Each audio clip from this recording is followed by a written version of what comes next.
Hello दोस्तों, कैसे हो आप सब लोग। आज हम चर्चा करेंगे इस वीडियो में कुछ नमक के बारे में। अलग अलग नमकों की क्या गुण धर्म होते हैं, क्या इनकी तासीर होती है, कौन कौन से दोष को बढ़ाते हैं और किन दोषों को घटाते हैं। और लास्ट में बताऊंगा कि सबसे अच्छा नमक कौन सा होता है और कौन सा हमें यूज़ करना चाहिए। तो सबसे पहले हम शुरुआत कर लेते हैं सेंधा नमक से। तो सभी नमकों में जो सेंधा नमक होता है वो थोड़ा तीक्ष्ण की कमी के कारण मधुर और वीर्यवर्धक होता है और हृदय के लिए हितकर भी होता है और त्रिदोष शामक होता है। त्रिदोष शामक का मतलब होता है तीनों दोषों को कम करने वाला। तो यह बहुत ही अच्छा होता है। बहुत ही कम नमक ऐसे होते हैं या फिर बहुत ही कम चीज़ ऐसी होती हैं जिससे तीनों दोष शांत होते हों। और हृदय के लिए भी है बहुत अच्छा। तो जिनको कोलेस्ट्रॉल वगैरह की दिक्कत है वह इसी नमक का इस्तेमाल करें, और जिनको वीर्य बढ़ाना हो या जिनको वीर्य विकार हो उनको भी इसी नमक का सेवन करना चाहिए। लघु होता है, लघु यानी पचने में हल्का होता है और कुछ उष्ण वीर्य होता है, मतलब इसकी थोड़ी हल्की तासीर जो होती है वह गर्म होती है। और नेत्रों के लिए भी बहुत हितकारी होता है। जिनको चश्मे चढ़े हों या फिर जिनको आंखों में कोई भी रोग हो तो उनको इस नमक का सेवन जरूर करना चाहिए। सब्जी में इसी नमक का सेवन करना चाहिए।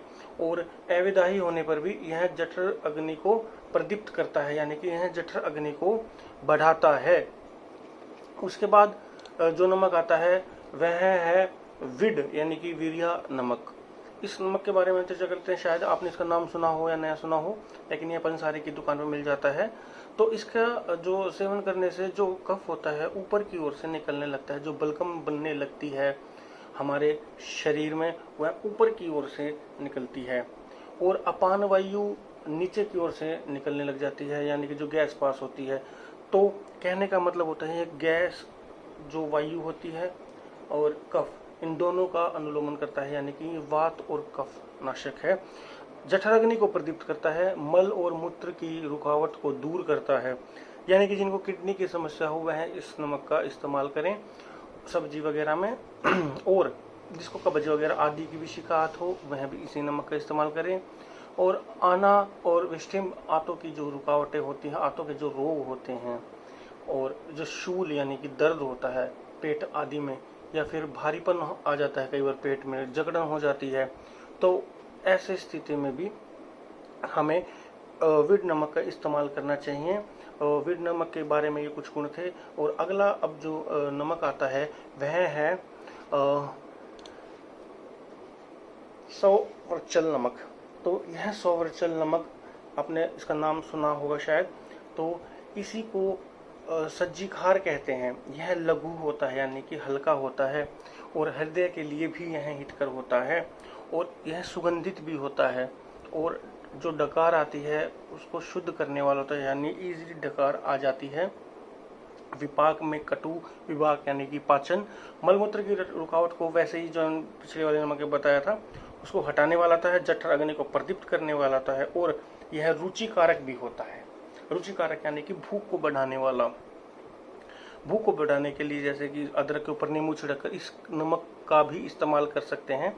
जो जो नमक रुचिकारक होते हैं वह सभी भूख बढ़ाने के काम में आते हैं। और लगभग सभी नमक ही आपको पता ही है टेस्ट बढ़ाने के लिए होता है। तो इससे चाट कुछ होते हैं जो चाट आदि में भी यूज होते हैं, जो चाट मसाले होते हैं उसमें भी यूज होते हैं, जिससे भूख जो है होती है वह बढ़ती है। अब अगला जो नमक आता है वह है काला नमक। तो कुछ ऋषि मुनियों का मानना है कि जो काला नमक है वह सर्वोच्चल नमक ही होता है, लेकिन आपस में भेद भी हैं। अष्टांग हृदयम के मुताबिक जो वो वांगभट ऋषि कहते हैं कि काला नमक जो होता है वह अलग होता है, लेकिन चरक के अनुसार यह एक होता है। लेकिन लास्ट में दोनों ने यह माना कि दोनों सेम गुण धर्म के ही होते हैं। बस इसमें जो काला नमक होता है उसके सौवर्चल नमक के समान गंध नहीं आती। तो अब मैं बताता हूँ काला नमक बनता कैसे है। यह जो वैसे तो बाजार में बना बनाया जाता है, इसे हम घर पर भी तैयार कर सकते हैं। तो 40 सेर सेंधा नमक, एक सेर में लगभग 960 ग्राम होते हैं। तो 40 सेर सेंधा नमक, हरड़ के छिलके, आंवला का सूखा गूदा और सज्जी खार, ये प्रत्येक द्रव्य आधा आधा सेर लेकर के किसी लोहे या मिट्टी के पात्र में मिलाकर पकाते हैं। जब हरड़ और आंवला गलकर मिल जाते हैं तो शीतल होने पर नमक निकाल लिया जाता है, तो यह काला नमक तैयार हो जाता है। इसे मराठी में पाद लोण नमक भी कहते हैं। अब हम बात करते हैं समुद्री नमक के बारे में। समुद्री नमक वही होता है जो हमारे घरों में अलग अलग कंपनियों का नमक आता है। तो वह भी लवण जो होता है रस में, आपको पता ही नमकीन तो होता ही है, लेकिन ये थोड़ा सा देर से पचने वाला इसको बोला गया है। ये थोड़ा भारी होता है और जो हमारा कफ है, शरीर में कफ दोष, वह कफ दोष को बढ़ाने वाला है। यानी कि अगर किसी के शरीर में मोटापा है, खांसी जुकाम है और जिसकी अग्नि मंद है, तो यह क्या करता है, यह कफ को बढ़ा देता है, जिसके कारण मोटापा भी बढ़ता है। थायराइड जिनको है उनको इस नमक का सेवन नहीं करना चाहिए, क्योंकि थायराइड कहीं ना कहीं मुख्य कारण कफ दोष का बढ़ना ही होता, उसकी वजह से ही होता है। तो इसका उसमें भी इसका सेवन हमें नहीं करना चाहिए। अब हम बात करते हैं कि सबसे अच्छा नमक कौन सा होता है इनमें से। तो अगर सबसे अच्छा नमक की बात करी जाए तो सबसे अच्छा नमक होता है सेंधा नमक। वो कैसे होता है सेंधा नमक, यह इसके बारे में भी हम चर्चा कर लेते हैं। तो अष्टांग हृदय में ही यह दिया गया है कि जहाँ केवल इस प्रकार का शास्त्र निर्देश किया गया हो, जहाँ पे भी लवण का उपयोग किया गया हो किसी भी नुस्खे में, तो वहाँ पे निश्चिंत होकर हमें सेंधा नमक ही उपयोग में लाना चाहिए, जब तक कि कोई विशेष तरीके का नमक वहाँ पे ना लिखा जाए। तो जहाँ पर भी, जैसे कि अब इन्होंने एग्जाम्पल भी दिया है कि हिंग व अष्टक चूर्ण में द्विपद नाम से नमक दिए गए हैं, तो वहाँ पे सैंधव और सर्वाचल, तो जहाँ पे दोनों नमक यूज होंगे वहाँ पे सेंधा नमक और सर्वाचल नमक यूज होगा। जहाँ पे 3 का प्रयोग होगा वहाँ पे सैंधव, सर्वोच्च और विड, ये 3 होगा। इसी प्रकार से 4 भी होते हैं और 5 भी होते हैं। और चरक ने लिखा है कि सैंधवम लवणानाम हितमम, यानी कि सेंधा नमक ही सबसे ज़्यादा हितकारी होता है, और जो उषुर नमक होते हैं वह इतने ज़्यादा हितकारी नहीं होते हैं। तो यह थी आज की हमारी वीडियो। मेरे ख्याल से आप अपनी अपनी बीमारी के अकॉर्डिंग अपने घर में नमक यूज़ कर सकते हैं। और सेंधा नमक तो सभी के लिए हितकर होता है, तो हमेशा सेंधा नमक ही यूज़ करना चाहिए।